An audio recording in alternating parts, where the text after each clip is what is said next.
I made earlier. Here's one I made earlier. Here's one I made earlier. Here's one I made earlier. Here's one I made earlier. Here's one I made earlier.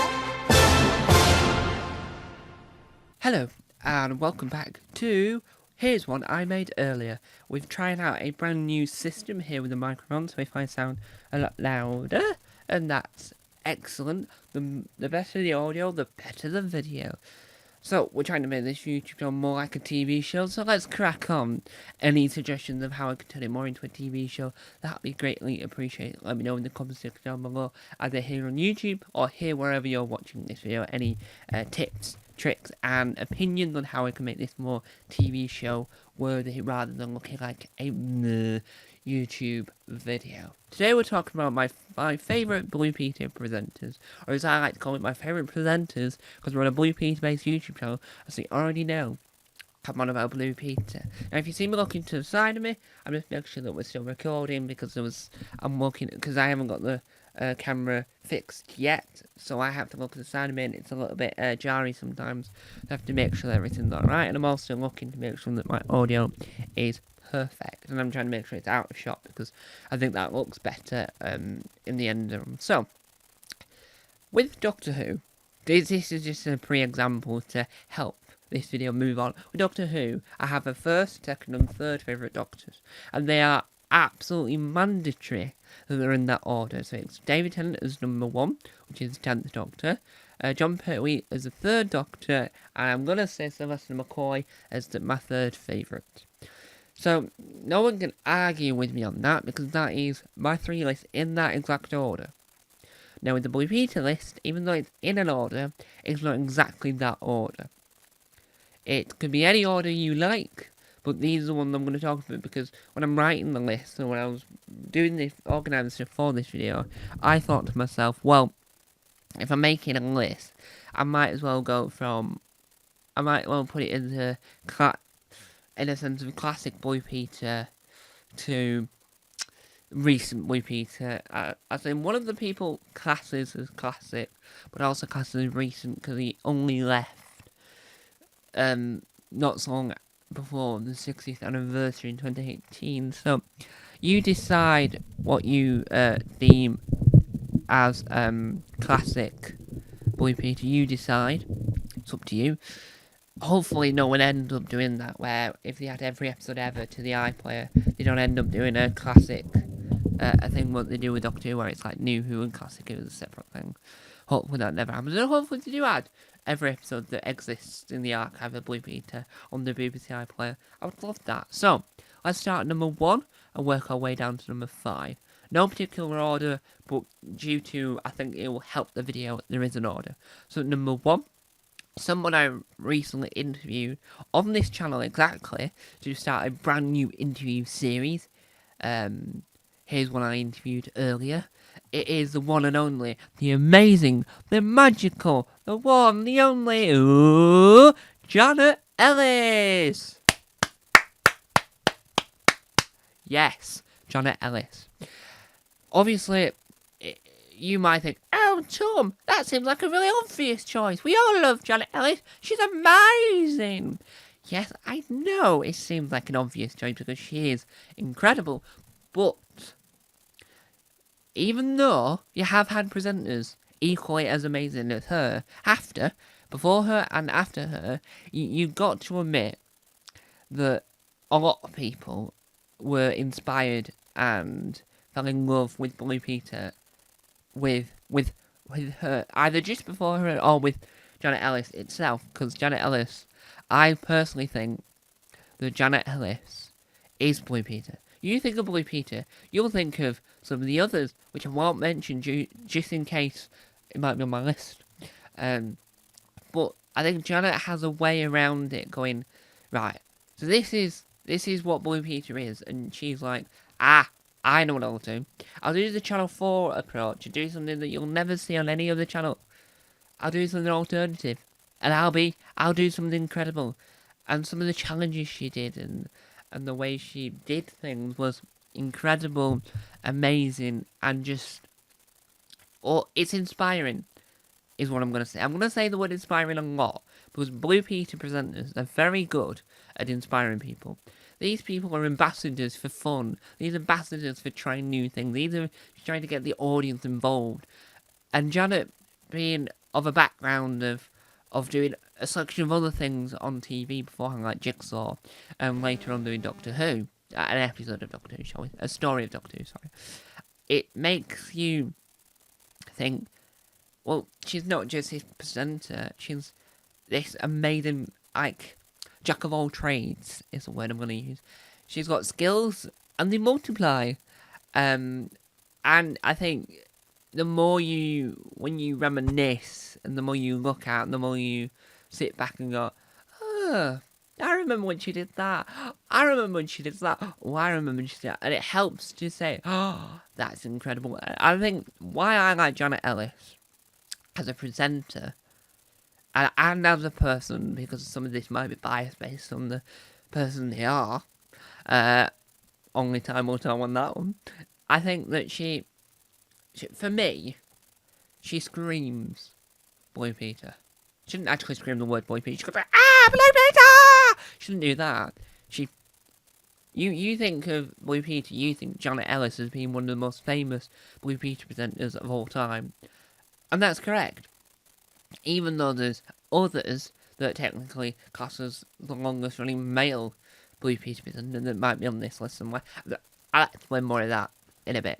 But I think that she is Miss Blue Peter.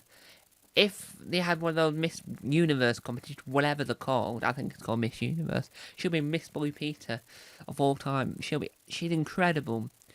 And when I interviewed her, it just said, I really liked you before the Blue Peter Centre. I've interviewed you, not just because you let me interview you. It's because the stories you were telling and the stuff you were saying made me think, yeah, you are my favourite Blue Peter presenter. You're in the top 5. You're in the top 5, no matter which order you're at, because the order is irrelevant, but you're in the top 5. You are one of my favourite Blue Peter presenters. At number 2, as we go along with this, let's think. You have to think about this. Let's think the best way to word it. So, this person, formerly was an actor in my favourite TV show of all time, which I have got a YouTube channel of. Not the person, of the programme, which is almost 10 years old now, because I started that channel in 2015. I started this channel a little less than, I don't know, 5 a year ago? I don't know, in the recent future. So, who is at number 2? Well, he went from being an incredible actor in one of the early adopters of this franchise, which isn't technically a franchise, but technically it could be, to move on to be another umpire. It is a he. He worked on 2 different BBC programmes. He now is acting in a pilot called Henry's House, which I'm excited to see more of. I think if I correctly said, he went to the Edinburgh Fringe to a stage show about Blue Peter. It is the one and only. Please give a stand ovation, a round of applause for the one, the only, Peter Purves! He's not going to walk out back of camera, don't worry. It's not like a surprise with something back. Surprise, unexpectedly between the eyes. That's my impression of singing surprise if you're a bad singer, which I am. He's not going to appear like, come on, Peter Purves, come on, Stephen. Come on, Stephen. It was Stephen Taylor in Doctor Who, which is one of the early adopters in the world of Doctor Who, one of the early companions. One of, because he came in after. Anyway, we're going to talk less about Doctor Who now. But he played Stephen Taylor in Doctor Who, one of the best, one of. Because I can't ever say that I have a favourite companion. I do, but I can't really say that due to the fact that I love them all. But in the early days of Doctor Who, with Ian and Barbara and Susan, I think Stephen's in the top 4, right? It goes Stephen, Ian, Barbara, Susan, or exactly that list. He was a fantastic Blue Peter presenter. His hair proves it. he's one of those people that he already knows he has a large fan base with Doctor Who. He knows that he's already riding high off Doctor Who, but now he's got to keep his career on this steady path. And through Blue Peter, he cements himself as another person that's a significant part of the British entertainment industry. Without him being Doctor Who and Blue Peter, I don't think we would be where we are now. As in, Blue Peter, in the early days, right, so in the early days of Doctor Who was finding his feet. The Daleks then got introduced, and that just set it off on a path of, it's going to last quite a while, right? And it went better, and it got better and better and better from there on. With Blue Peter, because it wasn't a significant villain that needed to be introduced, because it wasn't a drama, they had to rely on the presenting prowess and the presenters that got on the show. So having a selection of presenters beforehand was like, this is where Blue Peter was, right? And this is what they thought Blue Peter was, but no more was Blue Peter where it is. Peter Purves then joins the gang and goes, hang on a second, I'm going to make this something no other program's like. And then Janet Ellis obviously beats that when she turns up, because each time you have to have a presenter that breaks the mould, that says, hang on, you did it like that, but watch how I'm going to do it. I'm going to do it 10 times better than you, because it's my era, it's the insert year here, of whatever year that this anecdote is taking place in this fictional universe. I'm going to make it even more better for this generation, so then your generation looks going, that's not my Blue Peter. And the kids going, well, it's not your Blue Peter anymore, because it's my Blue Peter, because that's what you want. You want it not to be your parents' Blue Peter, you want it to be your Blue Peter. This is what, someone said it somewhere, and I can't remember where, but it's not about it's yours, it's mine. So if I was, let's say, between the ages of 5 and 15, which is the age of the most recent Blue Peter competition,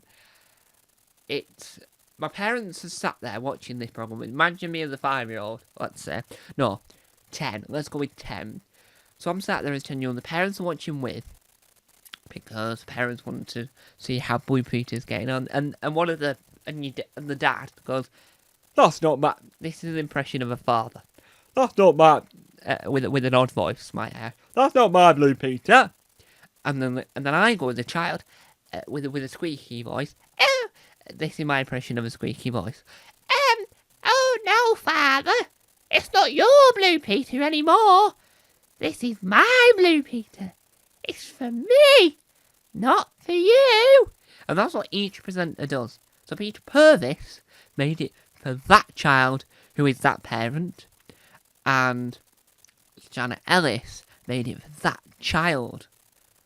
So it's that child's Blue Peter, not Peter Purves and everyone else. Not the dad's Blue Peter. And that's what's perfect about it, because Peter Purves did an excellent job at what he did. He was an amazing presenter. He did everything a presenter needed to do. He entertained, he educated, he informed, he did wild adventures. He went on to be a megastar. Not just because he was then having 2 battles against him. He had the battle of the fans of Blue Peter, who were actually the fans of Doctor Who all at the same time. And they were like, oh, we want to get your autograph. Why? Because you're a Stephen in Doctor Who, and you're the best Blue Peter presenter of all time. In this list, it doesn't matter which order, but it does come number 2 under Janet Ellis. So but I think Peter Purves is incredible, and no one can defeat me on that. Why do I think he's incredible on a personal level? I think he's incredible because even though when you look back at some of the images, you look back at some of the things he did, he was, how do I word this in a way that doesn't make it sound like I'm saying, like I'm forgetting what I'm talking about. But he was lovable, he was caring, and he was just there for a good time. He wasn't there to work, like some people might be. Some presenters might be there just to work. In other programs, not Blue Peter, because everyone's there for fun. He was there going, I'm not going to act like I'm patronising. I'm going to be here doing my job. I'm going to entertain. I'm going to be amazing. And I'm just going to have fun. And that's what you want in a Blue Peter presenter. So far, we've had 2 fun presenters. Who is presenter number 3? Well, according to the internet, and according to fact itself, he is the longest running male presenter because Connie Hook is the longest running female presenter, and no one can argue on that, because there's obviously you can have a longest running presenter full stop, but then if you separate it out, there's like 2 different. It is the one and only, the amazing, the incredible, the one that most people know of when you say Blue Peter, and when you watch a Blue Peter rerun on BBC4, when they rerun classic episodes of Blue Peter, it is always him at the helm. He looks a lot like John Craven, in my opinion. You can argue whether or not you agree that he looks a lot like John Craven. It's the one and only, and he's not going to appear out this either. I've got none of them hidden in my recording studio. It is one. It is the only. He climbed up. I think it's either up or down. He climbed up. I'm gonna say Nelson's column without a harness. Back in the day when the health and safety wasn't as conscious as we are now, which is a good thing. We need harnesses, because if you think about it, there was an episode on Big Breakfast where someone fell and it didn't die or anything. It's just health and safety is needed. It's the one and only. It's your friend of mine. It's John Noakes. I didn't think of doing the whole sound like an announcer and clapping until after John Ellis. So I do apologise, John, if you are watching. So, why did I choose one of the longest serving and longest running male Blue Peter presenter, John Noakes? Well, first of all, as I mentioned, he climbed up. It's one of those clips, right? When you've seen the episode, you've seen a lot of it, but you always see the clip 50 or a million times, because it's one that the BBC love to share on the BBC Archive network, social network sites. They love to share it due to the fact that they think we wouldn't do that now, but it is rather impressive. It is him climbing up climbing without a harness, climbing without any safety equipment. It's impressive, but he must have been scared at the same time. The episode that the BBC love to rerun on BBC4 is the one where they set fire to the Viking longboat that they built. Obviously, Peter Purves has his favourite as some of the best makes, as some of the most interesting bits. But when you try and think about Blue Peter and try and remember all these things, John Noakes comes up quite often in your memory. Even though Peter Purves and Janet Ellis are there, stuck in your mind, going, wow, what incredible Blue Peter presenters they were. He just goes, I'm just going to scale up the Trafalgar line thing without a harness, actually. It's probably not. It's probably the taller one. I don't know now. I'm now doubting myself. I'm actually going to do it without a harness. Are you two going to do something without a harness? I'm like, no. We're going to safety up. You know, like a normal person. And so, we move on to number 4. It's the second to last one. Now, this presenter went on to present other programmes such as the CBC version of Swap Shop. Obviously, the reason why I say that is because it was originally on the BBC, as in BBC One. As in 2002, CBC came along.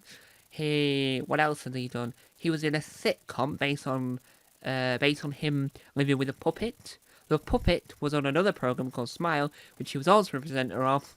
He is now doing music, I think, but he didn't do presenting as much. He left Blue Peter in 2018, and then came back for the 60th anniversary.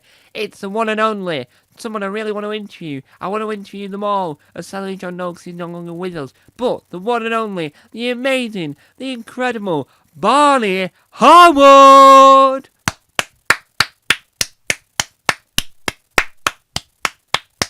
Wow. He is incredible as well. A lot of things. So he hanged around before it was just him and Helen Skelton. He hanged around after Helen left, when it was Lindsay Russell doing the You Decide, which is a video I'm going to talk about. You Decide, whether or not that should come back as a concept. He also was around. He was around when Radzia joined and when Radzia left. No, he left just before Radzia.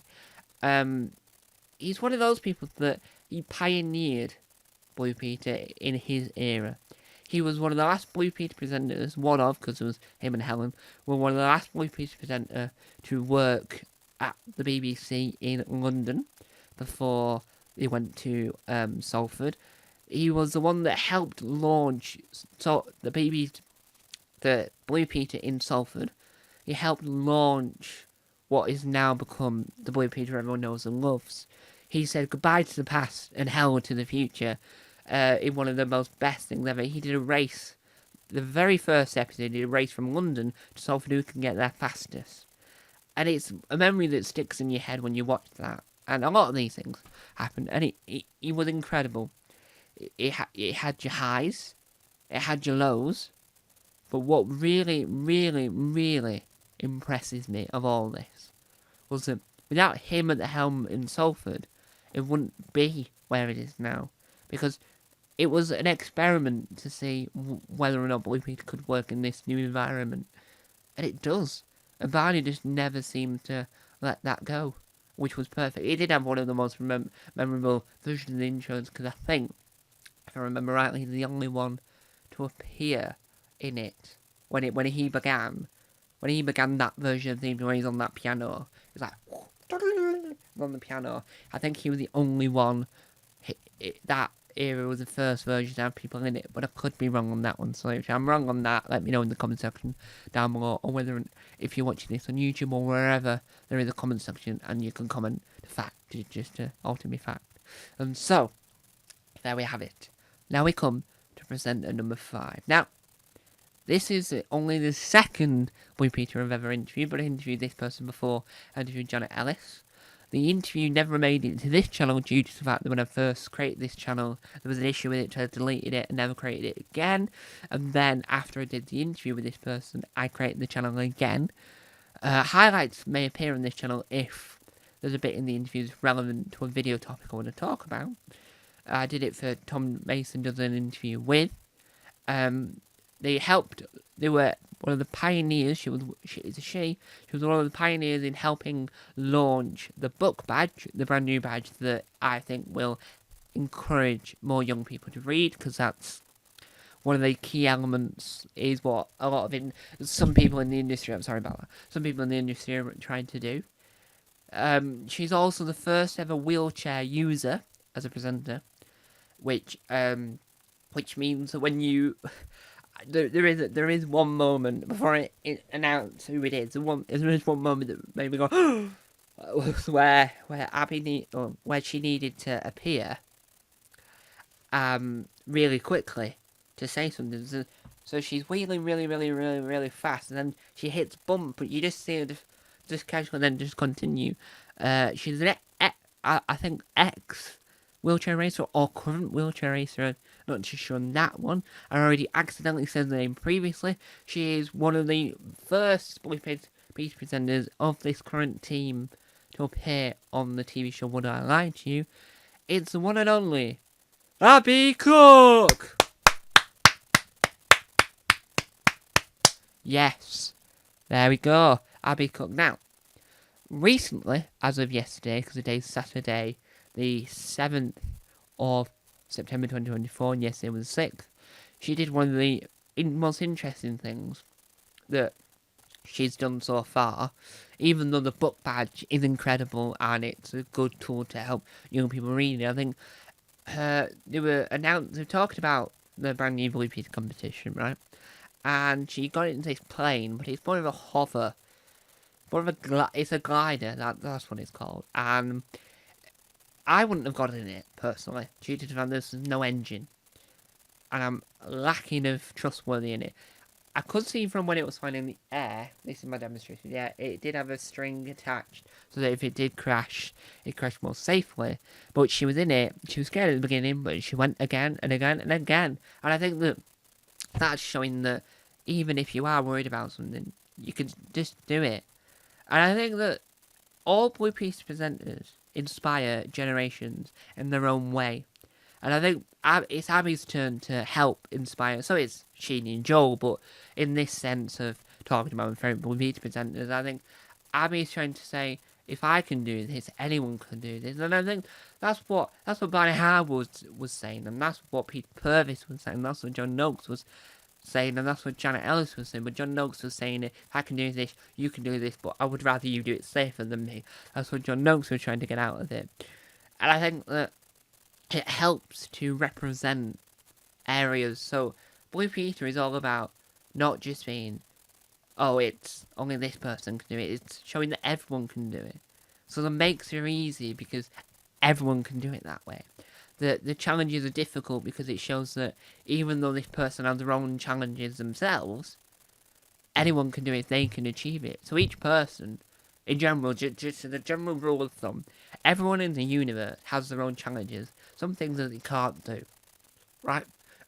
Whether that's doing a Scottish accent, or whether or not that's climbing down Mount Everest, or I don't know, whatever. No matter if you're disabled or not disabled, everyone has a challenge of some sort, right? No matter what, everyone's got a challenge, and I think that's what Abby shows. No matter what, no matter if you've got a disability, if you haven't got a disability, everyone can do anything, and that's what new Blue Peter Presenter is doing. All Blue Peter Presenter before Lindsay left, was trying to say everyone can do anything, if you put your mind to it, and showing it. But I think this set of people are like, yeah, I'll even prove to you, even if you're in a wheelchair, you can do this, and I'll prove to you the other fun ways of doing things. So, on that note, with that light dying, it's a good time to end. Thank you guys for watching. And remember that there'll be more videos on this channel, and that is one we filmed earlier.